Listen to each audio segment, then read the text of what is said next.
এক দুঃখ ভারাক্রান্ত গল্প। যখন পিয়ানোবাদক নতুন সুর তুলতে পারে না।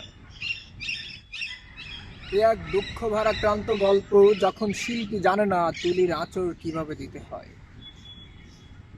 যখন কবি শব্দের মালা গাঁথতে ভুলে যায়, অথচ প্রতি রাতে ইঁদুরের মতো গল্পের খোঁজে বের হয় নগরের কানা গলিতে।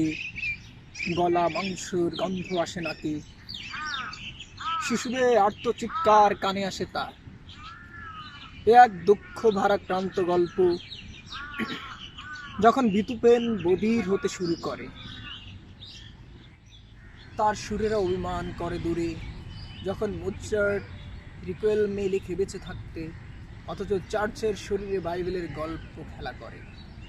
গভীর রাতে যাজকেরা গণিকালয় ভ্রমণ করে। এক দুঃখ ভারাক্রান্ত গল্প, যখন কান্নারা অন্ধকারে হাসে, যখন গল্পকার অপরাধ মনের ব্যথা মানুষকে শোনাতে, যখন দ্রুত লয়ে ভায়োলিন মরণ সঙ্গীত বেজে যায়। এক দুঃখ ভারাক্রান্ত গল্প, যখন চিন্তারা পক্ষাঘাত হয় পাত্রের ঘর্ষণে, যখন গুহায় প্রথম চিত্র আঁকে শিল্পী জানত না অমরত্ব তখনই যখন প্রথম রেখা পাথরের গায়ে। এক দুঃখ ভারাক্রান্ত গল্প, যখন লিওনার্দো রাতের গভীরে সব নিয়ে কাটাছেড়া করে, যখন গভীর সমুদ্রে একাকী নাবিক সুখের কবিতা পড়ে, যখন হতাশার সুরে জীবনানন্দের গান গায় ফিরে আসতে, যখন হতাশার সুরে জীবনানন্দ গান গায় ফিরে আসতে, যখন ডিকিনসন নৃত্য সঙ্গীত রচনা করে একটি মাছির সুরে।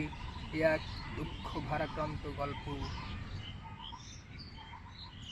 যখন আপনি কবিতা পড়ছেন আর বিষয়ে ভাবছেন কবি বা গল্পকার কে এ কবিতা লিখছে, অথচ মানুষ দুঃখে তার সেরা হাসি হাসে, অথচ সুরকার জীবন্ত সুর তুলে পিয়ানোতে যখন তার মৃত্যু আসে।